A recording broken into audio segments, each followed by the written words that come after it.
पढ़ेंगे संयुक्त सूक्ष्मदर्शी, क्लास 12 का बहुत ही इंपॉर्टेंट टॉपिक है। इसमें हमने एक अभिदृश्यक लेंस लिया है और एक नेत्रिका लेंस लिया है। तो अभिदृश्यक लेंस को शिफ्टिंग लेंस भी कहा जाता है, इसको आगे पीछे हम कर सकते हैं, ठीक है।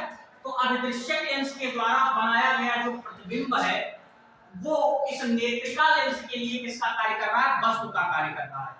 और यहां से चलने वाली प्रकाश किरण जो फोकस से गई है और एक प्रकाश किरण कहां से गई है, ऑप्टिकल सेंटर से गई है। और हमने यहाँ एक नेत्र लगा के जब इसका प्रतिबिंब देखा तो इसका प्रतिबिंब हमें कहां प्राप्त होता है, यहाँ प्राप्त होता है। यानी इस AB का जो प्रतिबिंब है वो A', B' है और इस A', B' का प्रतिबिंब हमें कहां प्राप्त होता है, इतना बड़ा A', B' प्राप्त होता है। समझ गए?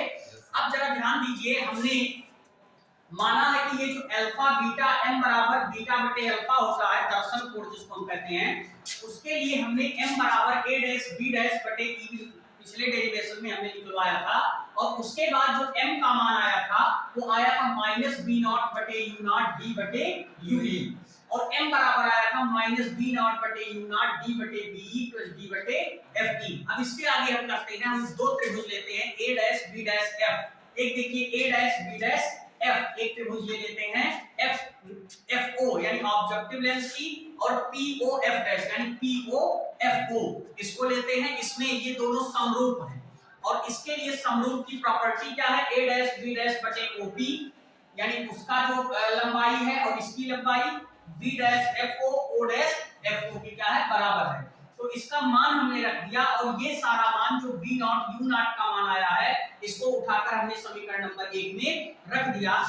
समीकरण नंबर 2 है वो 2 में, यहाँ 2 में हमने रखा तो इसका मान हमें प्राप्त हुआ m बराबर -VF0 बटे OF0 d बटे BE प्लस d बटे FE। और उसके बाद हमने कहा B'FE के अत्यंत समीप, ये B' जो है मान लेते हैं FE के अत्यंत समीप है, ठीक है। तो अत्यंत समीप है, इस कंडीशन में B'FO बराबर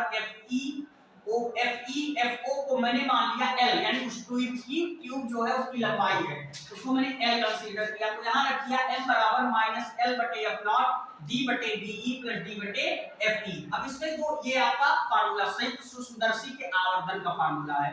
अब इसमें दो कंडीशन लेते हैं, एक है यदि प्रतिबिंब स्पष्ट दृष्टि की न्यूनतम दूरी पर बने तो यहाँ BE की जगह पर हमने क्या रख दिया, d रख दिया।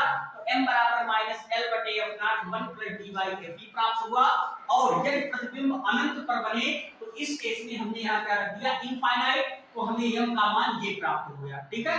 और m का मान निर्भर क्या क्या कर रहा है, यदि m का मान अधिक हो जाएगा तो m का मान अधिक प्राप्त करने के लिए, आवर्धन अधिक प्राप्त करने के लिए हम क्या करेंगे, L का मान अधिक रखेंगे यानी लंबाई जो ट्यूब की है क्या करेंगे, अधिक होनी चाहिए तथा FO तथा FE के मान क्या होने चाहिए, सूक्ष्म होने चाहिए। जो FO और FE है उसका मान क्या होना चाहिए, सूक्ष्म। इस प्रकार से हम संयुक्त सूक्ष्मदर्शी को समझ सकते हैं।